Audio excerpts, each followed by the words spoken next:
All right, we've been building to this video for a couple weeks now, so I'm excited to finally show you how to set everything up in the field and start shooting your very first images with your new dedicated Astro camera. Today we're just here on the back porch. This is where I shot last night, and surprisingly, things turned out really well considering all the different problems you might run into. So first thing, we have my SkyGuider Pro on the William Optics Latitude base. That's mounted to just a Faisal carbon fiber tripod. Then over here we have the ASIAir Pro, and I just have this mounted to a ball head for right now. It works, but it's not ideal. But until I find a better solution, this does a fine job, and I can move this around as needed once we attach all the gear. But that's what we're going to start off with. I also have a little tripod hammock, so I can lay my battery there, and that eliminates the need for any kind of table. But first thing we want to do always when we get out here in the field is our polar alignment. And thankfully I could see the North Star right over the top of the house, even from the back porch here. So I'm going to come around, and then what I want to do is the standard polar alignment process. I'm going to move the tripod, look over the top, look through the viewfinder here in the polar scope, and just do my altitude and azimuth adjustments until I get the North Star somewhere inside the reticle. Then from there I can be a little bit more precise and use an app to get it exactly where it needs to be. I normally use the Polar Finder app. That's for Android, but there's quite a few other ones you can use.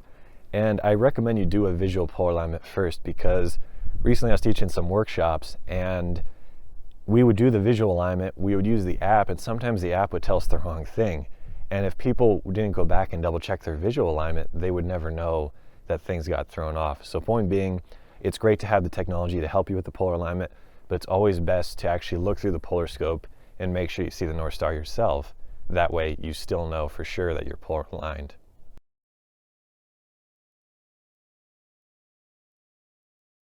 And here's the setup I'm working with. If you didn't see my 2020 gear video, I've got the Space Cat telescope.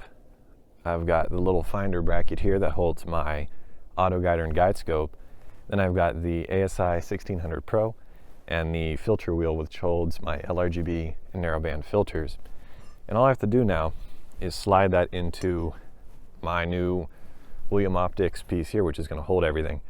But there's something I want to warn you about that I encountered last night, and it actually could be really bad. It could even destroy your star tracker. Let me show you once I get this installed.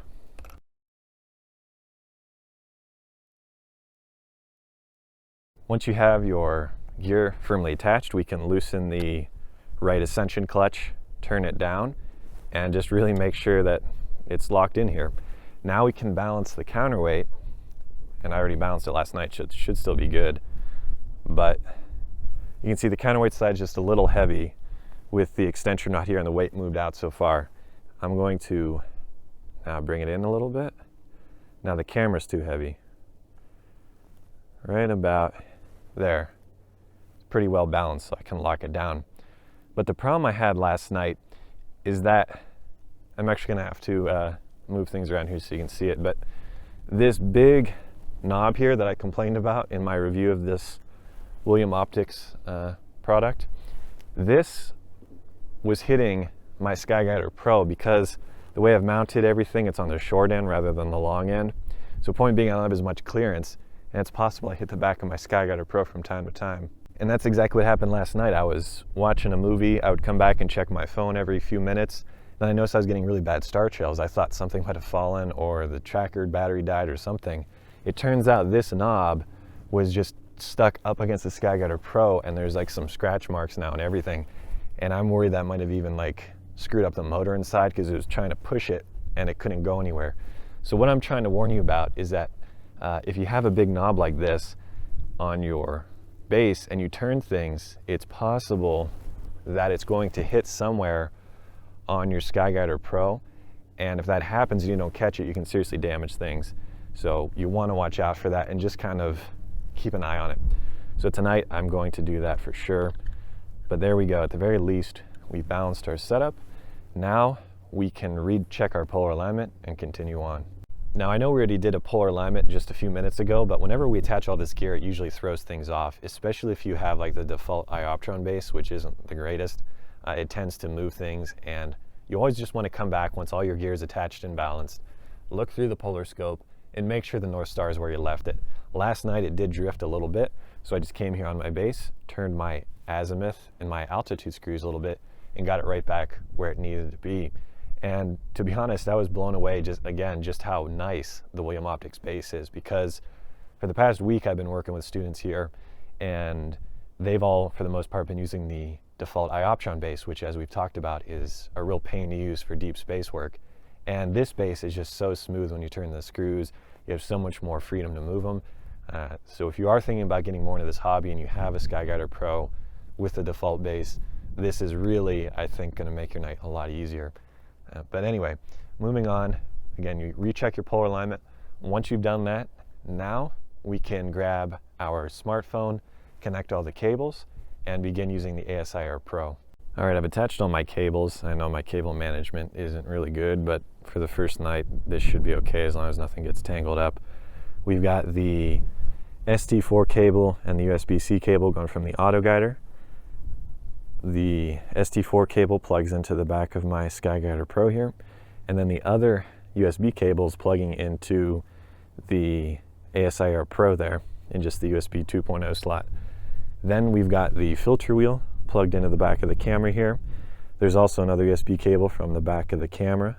That's the USB 3.0 to the USB 3.0 port here on the ASIAir. And then we have the DC 12 volt power cable. That's plugged in from the ASIAir to the back of my camera so I can control the cooling from the app. And that's pretty much all the cables up here. Then finally I have the power cable connected from the ASIAir to my battery down here. And I want to thank those who mentioned that I was doing things the wrong way, because I had no idea. So I'm waiting for a new cable that'll allow me to plug directly into that 12 volt port right there that looks kind of like the cigarette port in the car. So that's coming soon. That's what you're going to want to do as well. That way, I guess it's better overall for the power. And I also want to thank my students in the Deep Space Workshop. They, almost all of them, had one of these little tripod hammocks, and that's like the best way to hold a battery, and it even anchors the tripod a little bit, so that's a great addition there. But now that all the cables are attached and nothing looks like it's going to get snagged here, we can do quite a lot of things. But I'm going to set the camera down, and then we're going to start up the app on our phone, and we can begin getting things ready to go for our shooting. Now that we've attached all the cables, I'm going to turn my big battery on. That will deliver power to the ASIAir Pro, and then I can just flip the little power switch on the side to turn on the ASIAir Pro. Once it starts up, it's going to emit that loud, annoying beep, and then you know the Wi-Fi is being generated. From there, we can grab our smartphone and continue on. Probably heard the beep there. What we want to do now is connect to that Wi-Fi network. So you want to go into your phone's Wi-Fi menus, find the ASIAir. And it also helps too, one of the problems I had last night is that, to be honest, the Wi-Fi network on here isn't very strong at all. And even being maybe 10 feet away right through a glass door, I was having trouble connecting. And my phone was trying to reconnect to the house Wi-Fi. So if you're going to be doing this, you might want to forget your home Wi-Fi networks. That way, if it sees the connection isn't the greatest, it doesn't jump to that instead and cause you problems. So forget any networks that you might need to connect to the ASIAir Wi-Fi network. You should have already done that in the previous video. Now we can jump over to the ASIAir app on our smartphone. And hopefully it doesn't give you any issues. Last night I was running into some weird serial number thing, which I've never seen before, and then I restarted everything and it worked, so I don't know what was going on there. Another problem you might have is that if your phone is not on airplane mode, you might not actually be able to detect the ASIAir even if you're connected to its Wi-Fi network. That seems to be like an Android bug. I never really noticed it until, again, last night. I had quite a few problems. And again, the way to fix it, if you go into the app and it says no ASIAir detected and you know you're connected to the Wi-Fi, is to try putting your phone on airplane mode and then try again. This shouldn't be this hard, but sometimes you will just run into little problems like that. And oddly enough, quite a few of my students were borrowing this and their phones didn't have any issues. So, okay, provided everything actually works, now we should be in the main screen here. We have our main camera, our main scope, our mount, our filter wheel, and everything else. So I'd recommend, if you haven't done so already, come in here and select things that you want and enter the focal length. Tonight I'm using the William Optics SpaceCat telescope, which is 250 millimeters. It looks like it auto-detected it and put it to 248 last night, so I'm just going to leave it there. For the guide scope, it's 120 millimeters. That's connected to the Mini. We also have the mount is listed as on-camera ST4, and the filter is EFW. That's really all I have to do, and then I'm going to click Enter. Now we're going to be in the main user interface for the ASIAir Pro. If you look over on the right side of the screen, you'll see it says Preview in gold. There's a little circular button, and then there's an exposure amount. The first thing we always want to do is focus both our guide camera and our main camera. That way we can do our polar alignment and our guiding properly. If you forget to do that, you're going to run into a lot of problems. So I would put the exposure to maybe 2 to 5 seconds and take a photo just by clicking that circular button. The camera will now take an image. And since I'm using the SpaceCat telescope, I had one night where I went out with this and I found out exactly where the focus needs to be, took a photo of it, and now I know I just need to rotate it right to the left of the infinity marking. And I know now with this setup, that's right where my sharp stars usually are. So I'll take another test photo, and now the stars should be really nice and sharp. One thing I would caution you on, if this is your first time really using your dedicated Astro camera in any kind of optic, I noticed on the SpaceCat here, the difference between completely blurry stars and pinpoints was hardly any movement at all here on the focusing ring. And that's something that caused me a lot of problems. So my point to you here would be, don't really move this really far left and right to start off with. Just do very small adjustments, because that actually ended up wasting an hour of my night because I thought things were messed up. And the short version of it is just do very small adjustments here, and you should be able to get the stars sharp if you follow along with the back focus video here on YouTube. Moving on, once your main scope is focused, in this case I can take off the Bahtinov mask. I don't think I actually used this last night just because I knew where the focus point was going to be. But once you take off the Bahtinov mask, if you were using one, now we need to focus our little guide scope up here. And the way we're going to do that is we're going to click where it says guide to the left. It's going to bring up a little graph. We're going to double click on that graph, and hopefully it doesn't move around like it's happening to me. Eventually you'll get it, and now you're going to be in the guiding interface. From here, just go up to the little guide icon. It looks like a circle with a cross in the middle. Make sure the gain is up around 70 or 80, and that the focal length is correct, and you're actually using your little guide camera there. If that all looks good, you can click to the left to get back to the main interface here. Then you want to click the little arrows that indicate begin looping. In this case, I want my exposure to be about 3 seconds so I can capture enough light, and I'll take a photo. Sooner or later, this should update with a picture of the stars, and when it does, hopefully you can see some kind of stars in there. If your guide scope is really unfocused, you might not see anything at all, and this can take you quite a while to get the guide scope focused. So what you want to do is either slide the entire auto guider in and out and just watch the screen and see if the stars get sharper, or unscrew the end piece here and turn it one way or the other and see if you can get the stars sharp. That's just something you'll have to practice on your own, but that's how you're going to do that. Once you've gotten sharp stars with both your auto guider and guide scope and your main scope, now we can do our precise polar alignment. The way we're going to do that is if you click the big arrow in the top left, that will bring you back to the main interface. Then you want to click over on the right where it says Preview in gold. From here, we can change that to PA for polar align. And again, before you do this, you have to make sure your main scope, in this case, is focused. Otherwise, it won't be able to see the stars properly, and you won't get anywhere. Then, once we've clicked that, we're going to click the play button. In this case, since I'm using a SkyGuider Pro, I need to hit skip. And now it's going to take a 3-second long photo of the night sky, and it's going to plate solve. That means it's going to look at all the stars, compare it to an internal database, and see which one is Polaris. Once it completes, and hopefully it does, it's going to tell us we need to rotate everything 60 degrees. The way we're going to do that is loosen the right ascension clutch, drop the camera down right about there, and then tighten it down. Now we can come back to the app, click rotated, and it's going to take another photo at this orientation. What it's doing is it's seeing how things rotated on the sensor between the first and second photos, and that's going to be able to ultimately tell you how to adjust your altitude and azimuth screws.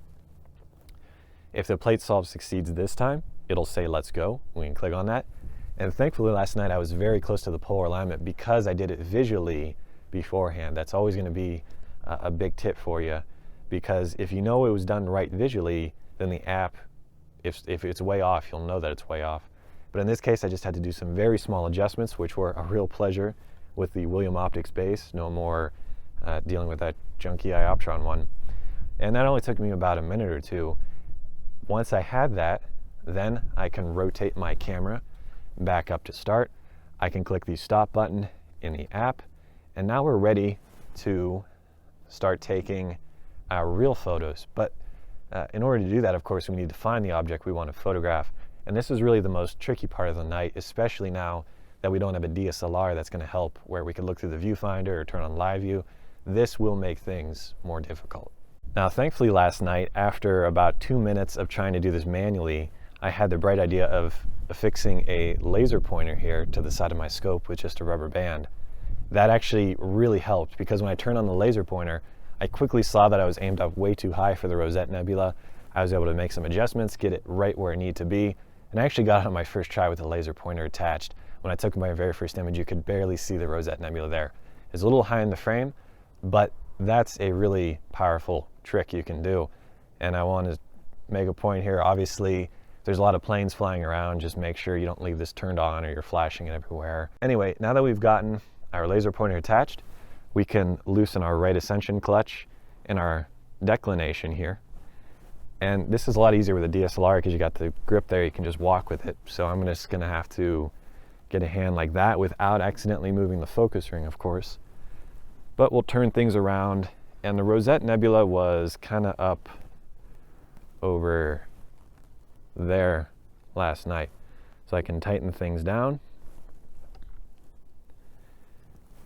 All right, and then this is where you would turn on the laser pointer very quickly, see where Rosette should be and where your laser's pointing, and if there's any problems, we're just going to adjust our declination axis and our right ascension axis until its point is close as we think we can get.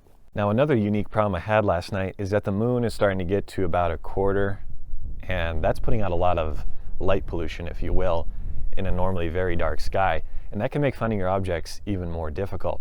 Thankfully, we're shooting with a dedicated Astro camera, and last night I was using my narrowband filters for the very first time. And there's a really cool thing we can do here in the app. From here, we can go up to where, in this case, it says L on our filter wheel. Then I could click on position, and I could put this to any filter I want. So let's think about this. If the Rosette Nebula is mainly hydrogen alpha, and the moon's starting to come out, my best bet of seeing it in the frame would be switching over to the hydrogen alpha filter. So I can just click H. The app will automatically move the filter wheel in here and get my hydrogen alpha filter positioned perfectly. Once I've done that, I can come back to my main interface, set my exposure to maybe 10 to 30 seconds. I'm going to start with 10, and then take a photo. And I was really blown away last night because when I did that, I actually saw the Rosette Nebula very clearly in just 10 seconds using that HA filter. And when I was using the luminance filter originally, the only way I even knew the Rosette Nebula was there is because I recognized that little star cluster. I've seen the Rosette Nebula so many times now, it's almost like a pattern's been burned into my head. But if you didn't know that, swapping over to the H alpha filter, you'd very quickly see it, even if you didn't really know what you were looking for. Once I finally found the Rosette Nebula, and like I said, it actually didn't take very long at all, then I need to get it positioned properly in the frame, somewhere near the center. Again, the way we're going to do that is using the right ascension and the declination. But you might notice that there's 2 arrow keys on the back of your SkyGuider Pro. That's one of the best ways that you can move things in the frame without having to do it manually. So what I did is I held down one of the arrow keys, waited to see how the image moved. Turns out it was the wrong way. So then I used the other arrow key. This time, it actually moved the way I wanted it to. So I took another test photo. It still wasn't quite where I wanted it to be though. Held it down again, took another shot. Finally, I got the Rosette Nebula pretty close to where I needed it to be, and I didn't want to mess with things anymore, so I just left it there.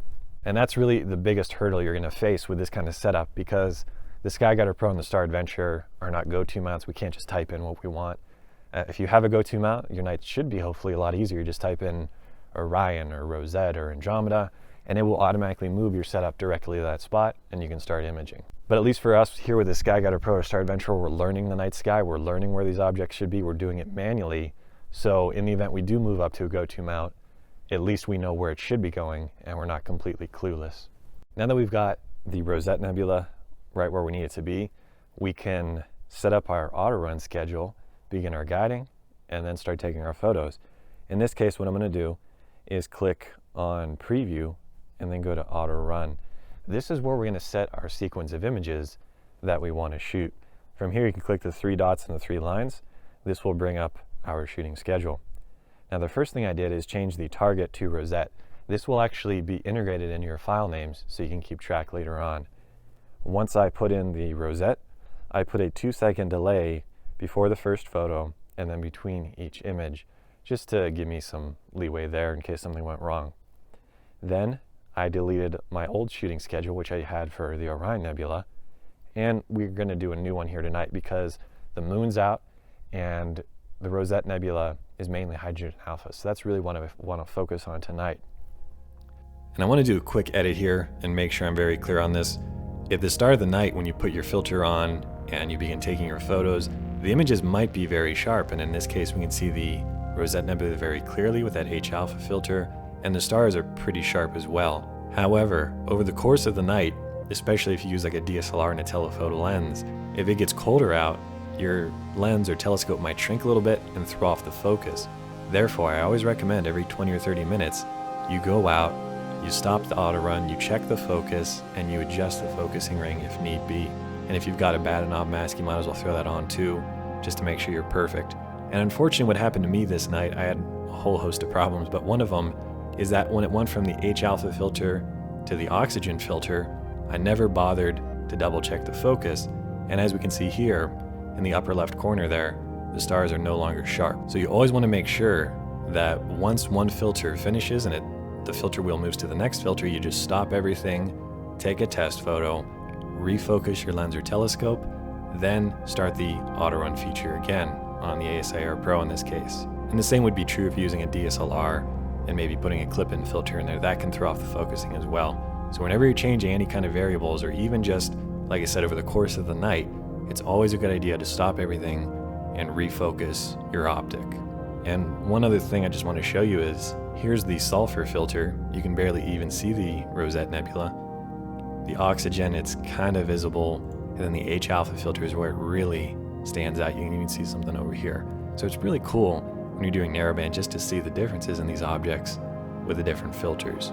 But again, my main point is simply that while I'm going to show you setting up the whole auto run, just letting it go, I don't necessarily recommend that. It's always a good idea every so often just stop everything, refocus, especially when you change filters. What I'm going to do is click the plus button to add a new one, or you can just click on your existing little boxes there, however you want to do it. And then my exposure, I think I'm going to try for 2 minutes tonight. I got my polar alignment almost perfect, so I know that's not going to be an issue. There's really not any wind tonight, and therefore the guiding shouldn't have too much trouble. So I think 2 minutes is a reasonable starting point. The filter, we're going to go down to H for hydrogen alpha, and we're going to take 45 exposures. I was thinking about doing 30, but I figured if a few of those are blurry, we should have some extra just in case. And if you want to input the numbers manually, you can click that little box with a slash through it and then type in the exact amount that you want. Once you've done that, we'll hit OK, and we've now added our first sequence of images. Now we can click the plus button and continue on. And what I ended up doing is repeating those same settings, but using the oxygen filter, the sulfur filter, and then finally the red filter, all the same settings. Now, for those who have more experience, you might know how to do things differently here. And by that I mean certain filters might not need as much exposure time. For me, this was my very first night doing narrowband, so I just want everything to be the same, and I'll worry about it later. I'm just trying to keep things simple. Once you set up your shooting schedule, and I want to be clear here, you could also take your flats, darks, and bias, but I'm going to do that at a later date, just because I can set up in the house now, put the lens cap on, and set the cooling so the sensor temperature is the same. So now that we have a dedicated Astro camera, we don't need to take our darks and our bias, mainly our darks, at the same time as our light frames. We can do them whenever we want, really, and that's very nice. Anyway, once you've got all that set, we'll hit the back button in the upper left. And now we need to begin our guiding. So for that, we'll click on the guide button again over on the left, double click our graph. Now we're going to be in our guide interface. From here, it's very simple. We're going to click the begin looping button. Eventually, we'll see some stars show up in the frame. Once we see the stars, we can click the little, actually we can click on any star we want. You don't want to pick on the brightest star because that will actually give you worse guiding. Kind of a star in the middle where it's not too bright and not too dim. Click that, then click the little crosshair that's going to begin guiding. Then it's going to run through a calibration. So you want to make sure, if you haven't done so already, that your star tracker is turned on at this point. You should have turned it on a while ago. I tend to forget to tell you when to do that. But if you just turn on your tracker after you've done the polar alignment, that's fine. So the tracker's turned on. Now it's calibrating and it's figuring out where in the sky we're pointed. This should only take you about a minute and it should succeed. Those yellow lines are going to turn green. And now we're going to officially have begun guiding. And if you're going to be using a SkyGuider Pro or Star Adventure, make sure on your graph here that the deck mode is turned off. If it's set to anything other than off, this will never complete and you're going to be wondering what's going on. Anyway, once we see the lines on the graph, and in this case I had really good guiding last night, which is a rare treat. Now I'm going to click the back arrow in the upper left. The guiding's still going to continue, but now I can begin my auto run. All I have to do for that is click the little circular button over on the right, and it's going to begin taking my photos. But I forgot one step. Before we do that, click on the camera icon up top, and then make sure that you've turned on cooling. You can set the cooling to any amount you want, 0 degrees Celsius, -10. Last night I did -10 just to get a little bit colder. You want to do that before you start your main imaging sequence. And then also the gain here is set to 150. I'm still learning how this camera works and how, my gain setting should be. The first night when I did around, I had the gain set to 0 and the images were almost completely black, although they looked fine here in the app, which I thought was kind of odd. So tonight I stuck with 150, which is what it defaulted to. And that all looks good there. So once we've done all that, we can click left. That'll get us back to the main window. And provided we've set everything up and we're guiding, we can click that circular button, and it's going to now start taking our photos. So we can go inside, put our phone up somewhere near a window so that way it doesn't lose connection, and let it run. And the great thing is I just went and played video games for a while. I'd come back every 10 minutes to the room right here and check the phone. There was one part where it lost connection for some reason to the ASIAir, even though they were probably less than 10 feet apart. And that seemed to screw up the auto run, oddly enough. And thankfully I was able to reconnect and eventually things got back on track. But you do want to watch that your phone does stay connected if you're going to be using the auto run feature. And then what I did is I just let it run for about 2-3 hours last night, and it automatically swapped the filters. I didn't have to do anything, and it just kept on shooting. The problem I ran into, though, is after about 2 hours or so, the camera had moved from down here to right about here. And that's where that big knob on the side of this William Optics base was stuck right up against the SkyGuider Pro. It was just pushing into it, and it couldn't go anywhere. And I freaked out because I'm like, oh crap, I'm going to destroy something here. I used the slew buttons that later on, and it still seemed to work fine. Hopefully I didn't bust anything in there. But if this might happen to you, let me show you something you can try. So I'm going to move the camera around here so you can see what I'm talking about, and we'll continue on. Okay, and here you can see the screw I was talking about, and I was kind of worried about this in the review video for these pieces, and unfortunately that worry has come to be a reality. So again, what I was having is that when I would get it right up about here, the screw was hitting and it could no longer move the right ascension, and it was really screwing everything up. Thankfully, obviously, there's a very simple solution. You just get it to the point where the screw is on the opposite side where it has no danger of hitting your SkyGuider Pro. I'm just going to maybe do this instead. There we go.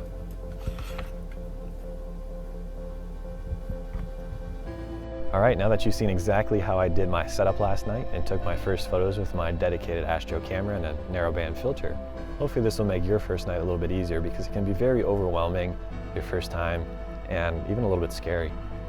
The big problem I ran into, of course, was this damn knob got stuck on my SkyGuider Pro. That pretty much ended my night, but up until then I got quite a few good photos. Speaking of which, all those photos that we took with the ASIAir Pro are saved on the memory card here. There's a variety of ways you can get access to those photos, which I covered one of those in the previous video in the course, and we'll be talking about that more in the next video, where we look at how to actually process your very first images. And that's all I got for you today. I hope this helped you out at least a little bit.